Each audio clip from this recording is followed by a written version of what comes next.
Halo Sobat Haki, kembali lagi di sore hari ini di acara Kultum Ramadan. Nah teman-teman, Ustazah mau nanya nih, bagaimana nih Sobat Haki puasanya hari ini? Masih semangat kan? Pastinya. Dan tunggu ya sampai maghrib nanti, oke? Nah teman-teman, pada hari ini Ustazah akan menceritakan sebuah kisah sahabat Nabi. Nah, kisah ini tentang Sa'labah bin Hatib. Kita dengar sama-sama ya ceritanya. Nah, kisah ini terjadi pada zaman Nabi Muhammad SAW. Pada saat itu tersebutlah seorang sahabat Nabi yang bernama Sa'labah bin Hatib. Dia seorang yang sangat rajin sholatnya loh, berjamaah terus di masjid bersama sahabatnya dan bersama Nabi. Namun, Sa'labah selalu terburu-buru untuk keluar dari masjid setiap selesai dari sholatnya. Bahkan belum sempat berdoa loh. Hal itu membuat Rasulullah sangat heran. Hingga akhirnya pada suatu hari Rasulullah tanya pada Sa'labah, "Mengapa engkau selalu terburu-buru keluar dari masjid, wahai Sa'labah?" Sa'labah pun menjelaskan bahwa dirinya itu sangat miskin, sampai-sampai sumber sarung yang dia gunakan untuk sholat harus bergantian dengan istrinya. Sa'labah pun meminta kepada Rasulullah agar mau memohon kepada Allah memberikan rezeki yang banyak kepadanya.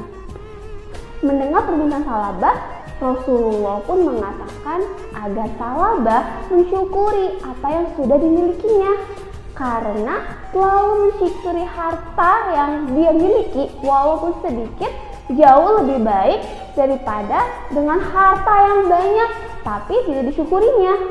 Rasulullah pun mengingatkan bahwa pada masa nabi-nabi yang sebelumnya mereka selalu mensyukurinya apa yang dia miliki. Padahal jika Rasulullah mau meminta kepada Allah agar gunung-gunung diubah menjadi emas pun Allah pasti akan mengabulkannya. Nah teman-teman, kita harus selalu bersyukur ya dengan rezeki yang selalu kita terima. Tetapi Sa'labah ini tetap meminta kepada Rasulullah agar diberikan rezeki yang lebih. Sa'labah berjanji jika Allah memberikan rezeki yang banyak kepada Sa'labah, maka Sa'labah tidak akan lupa untuk bersedekah. Akhirnya Rasulullah pun mendoakan kepada Allah untuk Sa'labah agar diberi rezeki yang banyak.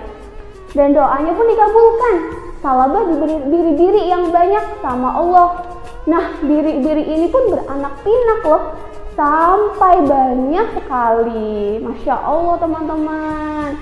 Nah, saking banyaknya, biri-birinya sangat banyak, akhirnya Sa'labah pun pindah keluar Madinah karena tempat itu sudah tidak cukup lagi untuk ditinggalinya. Namun sayangnya kesibukan Sa'labah ini untuk mengurus biri-biri dan mengembalakannya akhirnya membuat dia lupa untuk sholat 5 waktu. Dan dia hanya sholat di hari Jumat saja. Suatu hari Rasulullah tanya kepada para pedagang mengenai kabarnya Sa'labah. Rasulullah pun terkejut dan marah mendengar kehidupan Sa'labah sekarang. Nah akhirnya pada saat itu turun perintah Allah untuk berzakat. Kemudian Rasulullah pun menyuruh kedua sahabat untuk mengambil zakat atas hartanya Sa'labah.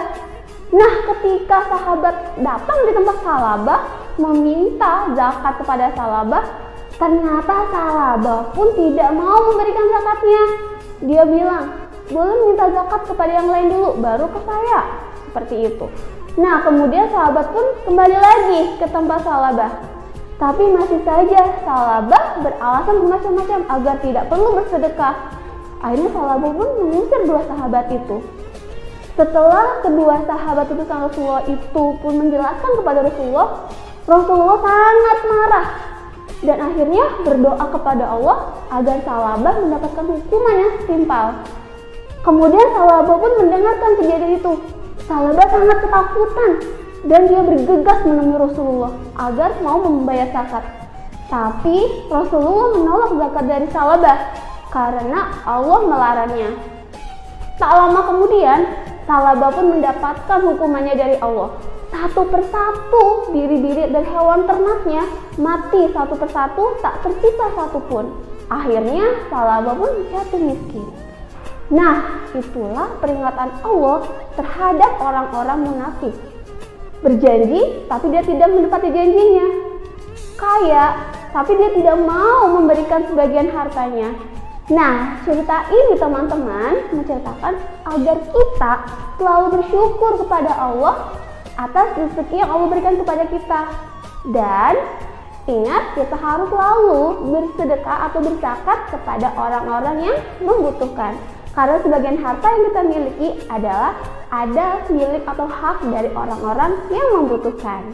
Nah teman-teman, sekian cerita atau kisah yang dapat Ustazah sampaikan hari ini. Kurang lebihnya mohon maaf. Assalamualaikum warahmatullahi wabarakatuh.